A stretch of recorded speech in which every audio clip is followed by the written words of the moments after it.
Hello friends, ಎಲ್ಲರಿಗೂ ನಮಸ್ಕಾರಗಳು. Welcome to SRS Kannada Bhagya vlogs. ನೋಡಿ, ಈಗ ಚಪ್ರದ ಅವರೆಕಾಯಿ ಸೀಸನ್ ಆಗಿರೋದ್ರಿಂದ ಚಪ್ರದ ಅವರೆಕಾಯಿ ಹಾಕಿ ಈ ರೀತಿ ಉಪ್ಸಾರು ಹಾಗೂ ಪಲ್ಯ ಮಾಡಿದ್ರೆ ಅನ್ನ ಮುದ್ದೆ ಜೊತೆಗೆ ಒಳ್ಳೆ ಕಾಂಬಿನೇಷನ್ನು. ಚಳಿಗೆ ತುಂಬಾ ರುಚಿಕರವಾಗಿರುತ್ತೆ. ಇದು ಚಪ್ರದ ಅವರೆಕಾಯಿ ನೋಡಿ, ಈ ರೀತಿ ಕ್ಲೀನಾಗಿ ನಾರನ್ನ ಎರಡೂ ಕಡೆ ಸೋಸ್ಕೊಬೇಕಾಗತ್ತೆ. ನಾರಿದ್ರೆ ತಿನ್ನೋಕ್ಕೆ ಆಗೋದಿಲ್ಲ, ಹಾಗಾಗಿ ನಾರನ್ನ ಸೋಸಿ ಈ ರೀತಿ ಪೀಸ್ ಮಾಡಿ ಇಟ್ಕೊಬೇಕಾಗತ್ತೆ. ನೋಡಿ, ಇದು ಚಪ್ರದ ಅವರೆಕಾಯಿ. ಇದು ಬಲಿದ್ರೆ ಒಳಗಡೆ ಕಾಳು ಸಿಗುತ್ತೆ, ಅವರೆಕಾಳು ಥರ. ಬಲಿದೆ ಎಳೆದಿದ್ರೆ ತುಂಬಾ ಚೆನ್ನಾಗಿರುತ್ತೆ ಪಲ್ಯಕ್ಕೆ. ನೋಡಿ, ಈ ರೀತಿ ನಾರು ಬರುತ್ತಿದ್ದು ಎರಡೂ ಸೈಡಲ್ಲೂ ಸಹ ನಾರನ್ನ ಕ್ಲೀನಾಗಿ ತೆಗಿಬೇಕು, ಅವಲೇ ತಿನ್ನೋಕ್ಕೆ ರುಚಿಯಾಗಿರುತ್ತೆ. ಮತ್ತು ನಾರು ಸಿಗೋದಿಲ್ಲ ತಿನ್ಬೇಕಾದ್ರೆ. ಹಾಗಾಗಿ ಇದು ತುಂಬಾ ಎಳೆದಾದದನ್ನು ತಗೊಳ್ತಾನೆ ಪಲ್ಯ ಮಾಡೋಕ್ಕೆ ತುಂಬಾ ಚೆನ್ನಾಗಿರುತ್ತೆ. ಸೋಸಿಟ್ಟಂತಹ ಚಪ್ರದ ಅವರೆಕಾಯಿ, ಅದ್ರ ಜೊತೆ ಒಂದು ಸ್ವಲ್ಪ ಅವರೆಕಾಳನ್ನ ಸುಲಿದಿಟ್ಟಿದ್ದೆ, ಅದನ್ನು ಸಹ ಹಾಕ್ಕೊತಾ ಇದ್ದೀನಿ. ಒಂದು 2 ಸಲ ನೀರು ಹಾಕ್ಕೊಂಡು ಚೆನ್ನಾಗಿ ತೊಳಿಬೇಕಾಗುತ್ತೆ. ಇದನ್ನು ಈ ರೀತಿ ತೊಳೀತು ಅಂದರೆ ಅದರೊಳಗಿರೋ ಧೂಳು ಅವೆಲ್ಲ ಹೋಗುತ್ತೆ. ಆನಂತರ ಈ ರೀತಿ ತೊಳೆದಿದ್ದಾದಮೇಲೆ ಅದನ್ನು ಬೈಯಕ್ಕೆ ಹಾಕ್ಕೊಬೇಕು. ಮೊದಲಿಗೆ ಒಂದು ಕುಕ್ಕರ್ ಪ್ಯಾನ್ನ ಬಿಸಿಗಿಟ್ಕೊಂಡು ಸೋಸಿದಂತಹ ಚಪ್ರದ ಅವರೆಕಾಯಿ ಹಾಗೂ ಅವರೆಕಾಯಿ ಕಾಳುಗಳನ್ನು ಸೇರಿಸ್ತಾ ಇದ್ದೀನಿ. ಒಂದು ಗೋಲಿ ಗಾತ್ರದ ಹುಣಸೆಹಣ್ಣು, ಒಂದು 6-7 ಬೆಳ್ಳುಳ್ಳಿ ಇಲ್ಕುಗಳು ಹಾಗೂ ಒಂದು 8-9 ಹಸಿರು ಮೆಣಸಿನ್ಕಾಯಿನ ಸೇರಿಸಿ ನೀರನ್ನ ಸೇರಿಸ್ಬಿಟ್ಟು ನಾನು ಇದನ್ನು ಬೇಯಕ್ಕೆ ಇಟ್ಕೊತಾ ಇದ್ದೀನಿ.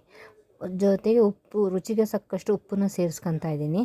ಕೊತ್ತಂಬರಿ ಸೊಪ್ಪು ಇರೋದ ಕಾರಣ ನಾನು ಇದಕ್ಕೆ ಧನಿಯಾ ಪುಡಿನ ಸೇರಿಸ್ಕೊತಾ ಇದ್ದೀನಿ. 1 ಸ್ಪೂನಷ್ಟು ಕೊತ್ತಂಬರಿ ಸೊಪ್ಪಿದ್ದರೆ ಧನಿಯಾ ಪುಡಿನ ಬಿಡಬಹುದು, ಸೇರಿಸ್ಕೊಳ್ಳೋ ಅವಶ್ಯಕತೆ ಏನಿಲ್ಲ. ಇದಾದ ನಂತರ 3-4 ವಿಜಿಲ್ನ ಕೂಗಿಸ್ಕೊಬೇಕಾಗುತ್ತೆ. ಈ ರೀತಿ ಕೂಗಿದ್ದು ಇದು 1-2 ನಿಮಿಷ ಬಿಟ್ಟಾದಮೇಲೆ ಈ ರೀತಿ ನೋಡಿ, ಓಪನ್ ಮಾಡಿ ನೋಡಿದ್ರೆ ಕುಕ್ಕರ್ ಲಿಡ್ಡು ನೋಡಿ ಇಷ್ಟು ಚೆನ್ನಾಗಿ ಬೆಂದಿದೆ ಅಂತ. ಈ ರೀತಿ ಬೆಂದಂತಹ ಕಾಳು ಹಾಗೂ ಸಪ್ಪೆ ನೀರನ್ನು ನಾವು ಬೇರೆ ಬೇರೆ ಮಾಡ್ಕೊಬೇಕಾಗತ್ತೆ. ಸೋಸ್ಕೊತಾ ಇದ್ದೀನಿ ನೋಡಿ. ಇದರಲ್ಲಿರೋಂಥ ಹಸಿರು ಮೆಣಸಿನ್ಕಾಯಿ, ಬೆಂದಂಥ ಹುಣಸೆಹಣ್ಣು, ಬೆಳ್ಳುಳ್ಳಿ ಇವುಗಳನ್ನ ನಾವು ಬೇರೆ ತಗೊಬೇಕಾಗತ್ತೆ ಸೊಪ್ಪು ಸಾರು ಜೊತೆ ಕಿವುಚಕ್ಕೋಸ್ಕರ.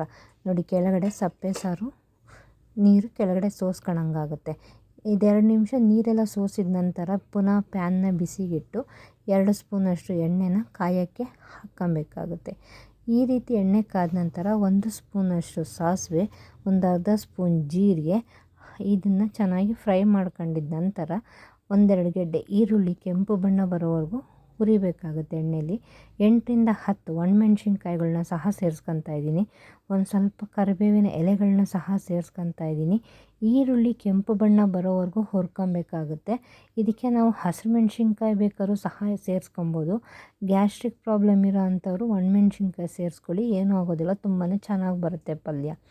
ಈ ರೀತಿ ಈರುಳ್ಳಿ ಕೆಂಪು ಬಣ್ಣ ಬಂದಾದಮೇಲೆ ನಾವು ಸಪ್ಪೆ ನೀರನ್ನ ಸೋಸಿಟ್ಕೊಂಡಿರ್ತೀವಿ ನೋಡಿ, ಬೆಂದಂತಹ ಚಪ್ಪರದ ಅವರೆಕಾಯಿ ಹಾಗೂ ಅವರೆಕಾಳಿನ ಮಿಶ್ರಣನ ಈ ಹುರಿದಂಥ ಈರುಳ್ಳಿ ಜೊತೆ ಸೇರಿಸ್ಕೊಂಡು ಚೆನ್ನಾಗಿ ಹುರಿತಾ ಇದ್ದೀನಿ. ಈ ರೀತಿ ಹುರಿದ ನಂತರ ಒಂದು ಬೌಲಷ್ಟು ತೆಂಗಿನ ತುರಿ ಸಹ ಸೇರಿಸಿ ಚೆನ್ನಾಗಿ ಲೋ ಫ್ಲೇಮಲ್ಲೇ ಹುರಿಬೇಕಾಗುತ್ತೆ. ಈ ರೀತಿ ಎಣ್ಣೆಯಲ್ಲಿ ಬೇಯಿಸ್ಕೊತ ಈ ಹಂತದಲ್ಲಿ ಕಾಳು ರೆಡಿಯಾಗಿದೆ. ಈ ರೀತಿ 2 ನಿಮಿಷ ಸಣ್ಣೂರಿಲೇ ಕೈ ಆಡಿಸ್ಬೇಕಾಗುತ್ತೆ. ಈ ತೆಂಗಿನಕಾಯಿ ತುಂಬಾ ರುಚಿಯಾಗಿರುತ್ತೆ. ಇದು ನೋಡಿ ಸಪ್ಪೆ ಸಾರು. ಈ ಬೆಂದಂತಹ ಈ ಹಸಿರು ಮೆಣಸಿನ್ಕಾಯಿ ಹಾಗೂ ಒಂದು ಸ್ವಲ್ಪ ಬೆಳ್ಳುಳ್ಳಿ ಇಲುಕುಗಳು ಹಾಗೂ ಹುಣಸೆಹಣ್ಣು ಈ ಕಾಳಿನ ಜೊತೆ ಬೇಯಿಸ್ಕೊಂಡಿರ್ತೀವಿ ನೋಡಿ, ಸಪ್ರೇಟ್ ಮಾಡಿ ಇಟ್ಕೊಂಡಿದ್ವಲ್ಲ, ಅದನ್ನು ಈ ಸಪ್ಪೆ ನೀರಿಗೆ ಹಾಕಿ ಈ ರೀತಿ ಕಿವುಚಬೇಕಾಗುತ್ತೆ.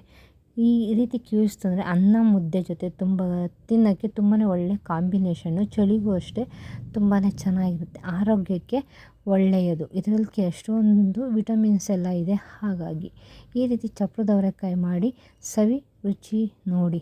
ನನ್ನ ಈ ವಿಡಿಯೋ ನಿಮ್ಗೆ ಇಷ್ಟ ಆದಲ್ಲಿ ಒಂದು ಲೈಕ್ ಮಾಡಿ, ಶೇರ್ ಮಾಡಿ, ಸಬ್ಸ್ಕ್ರೈಬ್ ಆಗಿ. Thank you.